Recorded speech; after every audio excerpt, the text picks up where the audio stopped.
Lapsibot atrodas Nepālā, Lamdžungas reģionā. Lapsibot no nepāliešu valodas nozīmē lapsi koks. Laps ir vietēju auglis un bot nozīmē koks. Ciemats ir aptuveni 1500 metru augstumā virs jūras līmeņa. Ja kalnu škurtis atrodas sadalītas pusē horizontāli, tad tas būtu tieši aptuveni pa vidu.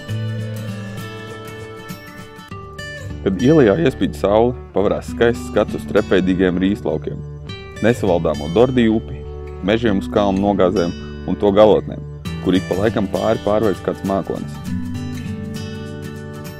Ciematā ir aptuveni mazliet vairāk par 100 mājām un kādi 400 gurungi. Tas ir vietējie iedzīvotāji. Lapsiboti ir vairāk vertikāli nekā horizontāli, un tai cauri iet trepu taciņas taisītas vienkārši no akmeņiem. Mājas ir celtas tuvu viena otrai, un publiskās ieliņas ir diezgan šauras.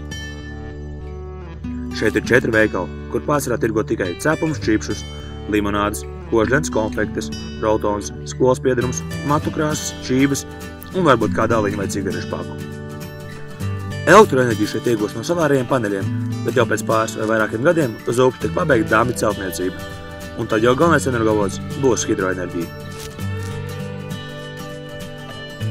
Lapsibotā atrodas arī skola, kurā mācās aptuveni 100 bērni.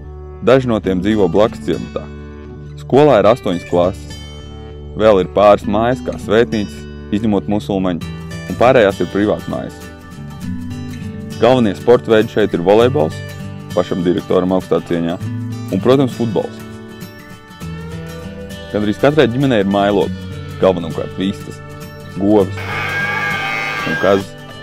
Suņus gan tik daudz neman kā Katmandū. Liela daļa dienas tiek pavadīta laukos vācot rīsus un citu labību, vai vedot padzirdīt lopiņus uz kalnu avotiem. Šie jaunieši ir ļoti laipni, un ja ne katrs, tad katrs otrais ar tevi sasteicinās sakot namaste vai good morning šeit. Viņi arī ir ļoti zinkārīgi. Varbūt mēs neesam pirmie rietumnieki šeit, tad mēs noteikti esam ļoti liela eksotika. Tik liela, ka dažreiz tiekam draudzīgi apčamtīti. Vēl viena lieta, kas dzīvoja šajā ciematā iekrīt acīs, ir tas, ka sievietes strādā šķietam vairāk un tieši tos fiziskos darbus. Savukārt festivāla un svētku dienās vīrieši ir pirmie, kas ķers pie vietējās dziras. Kopā dienas abrūvējušas sievas un taisi ambidrētas citot bungas un bāroviet. Šlaikam skaitās dziedāšana. It is tradition, sir. Local culture. Festival.